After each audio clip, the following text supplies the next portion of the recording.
వచ్చిన వాళ్ళందరికీ ఇప్పుడు కొత్త చెప్పేది ఏం లేదు, అందరికీ తెలిసిన విషయాలే.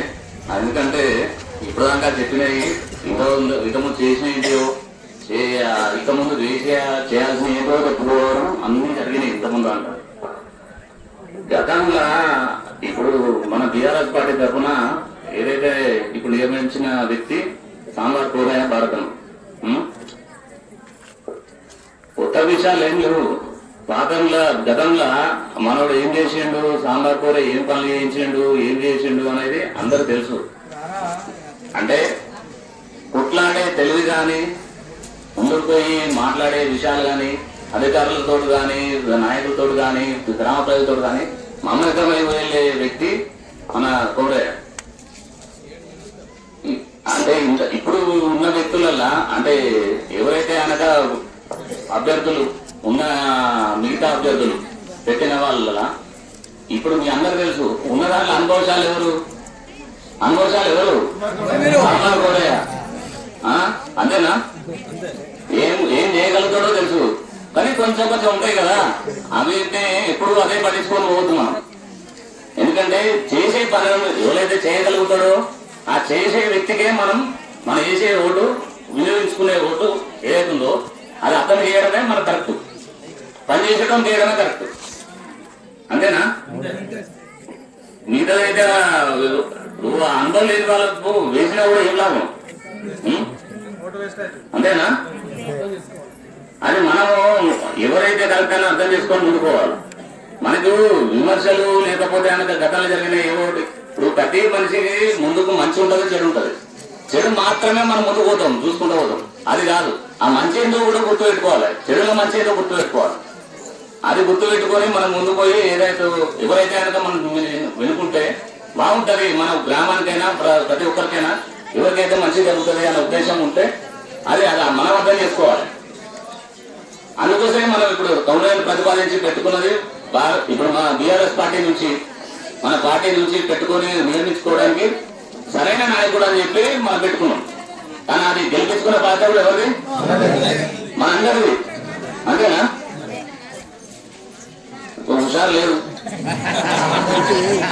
కానీ అందరూ కూడా గట్టిగా బలపరచాలి, మనకి పెట్టాలి, గెలిపించాలి ఓటు ప్రతి ఒక్కరు కూడా. అంటే కొంతమంది ఒకటి ఉంటది విషయం, అయ్యో మన బడాయిలు పంచినట్టు ఆడ అంత మనలే. ఇప్పుడు ఊర్లో ఉన్న వాళ్ళు అంటే ఇప్పుడు ఎవరైతే అభ్యర్థి ఎవరైతే ఉన్నారో వాళ్ళు కూడా మన ఊరు వాళ్ళే, అందరు మన ఊరులే కాదంటలేదు. కానీ ఎవరైతే పని చేయగలుగుతారనే చూసుకుని మనం ముందుకు పోవాలి. అదే కదా మనకున్న ఓటు అనేది చాలా అమూల్యమైనది, దాన్ని వినియోగించుకునే పద్ధతి ప్రకారం వినియోగించుకోవాలి. రేపు పొద్దున 2 సంవత్సరాలు అవుతుంది. ఇప్పుడు చూస్తున్నాం కదా మన గల్లీలలో ఒక చెత్త డాక్టర్ కూడా రాని పరిస్థితి ఉన్నది. ఎందుకు? గ్రామ పంచాయతీలో ఆడ లేరు, ఎవరు లేరు. 2 సంవత్సరాల నుంచి మనకు పంచాయతీ పాలన అనేది లేదు. అంతేనా కదా? అంటే ఒక చిన్న పార్టీ కూడా చేసుకోలేని పరిస్థితుల్లో 2 సంవత్సరాల నుంచి మనం ఉన్నాం. అది ఇవాళ వచ్చింది. దానికి రేపు పొద్దున ఏదైతే కనుక చేయాలనుకున్నా కూడా ఒక మనిషి ఉండాలి. అది నలుగురిలో మాట్లాడే మనిషి కావాలి. పనిచేసే వ్యక్తి లేనప్పుడు ఏం లాభం? అంతేనా? ఆ పనిచేసే వ్యక్తిని మనం చేసుకోవాలి. ఇప్పుడు ఇంకోటి ఏంటంటే ఇంతకుముందు చెప్పినట్టు ఒకరికి ఒక ఓటు ఎట్లా అంటే మన ఇంట్లో 4 ఓట్లు ఉన్నాయి, అదే ఒక 2 ఓట్లు అట్టేద్దాం, 2 ఓట్లు తిట్టేద్దాం. అదే ఓట్లు అదేమన్నా పడాలి పంచడానికి? నాకు అర్థం కాదు. ఓటు ఒకరికి ఎవరైతే నువ్వు అనుకుంటున్నావో ఆ ఒక్క వ్యక్తికి బలపరుచుకొని పోండి అంతే. అది ఎవరి మీద నీకు నమ్మకం ఉన్నది, ఎవరైతే పనిచేయగలుగుతారు, ఎవరైతే ముందుకోగలుగుతారు, ఎవరైతే కొట్లాడగలుగుతారు, ఒకరితో మాట్లాడి కొట్లాడగలుగుతారు అనే వ్యక్తిని మనం ఎన్నుకోవాలి. వాళ్ళకి పని చేయించుకోవాలి, వాళ్ళు చేయించుకోవాలి, కొట్లాడి చేయించుకోవాలి. ఆ టైంలో ఒకవేళ మనం నేనేమంటున్నా ఇదే మనిషిని మనం అభ్యర్థిగా పెడుతున్నాం. రేపు పొద్దున ఏదైనా తప్పు జరిగినా ఇప్పుడు ఎవరైతే మాట్లాడిన వాళ్ళు అందరూ కూడా బాధ్యులే, ఇంక్లూడింగ్ నాతో సహా అందరూ కూడా బాధ్యులే. ఎవరైతే ఇప్పుడు నేను చేయనప్పుడు అందరం కలిసిపోయి అడగడం పెరుగుతాం, భయపెడతాం, చేద్దాం. మనం ఎన్నుకున్నామే కదా, చేపించుకున్నాం, గట్టిగా కొట్లాడి చేసుకున్నాం పని. దాని బడాయిలు మంచినట్టు ఇక్కడ 2 అక్కడ 2 వాళ్ళ కొట్టేద్దాం, వీళ్ళ కొట్టేద్దాం, అది కాదు. నీకు ఎవరైతే నమ్మకం ఉన్నదో వాళ్ళకు వేసి కంపల్సరీ వాళ్ళని గెలిపించుకోవాల్సిన బాధ్యత మనది.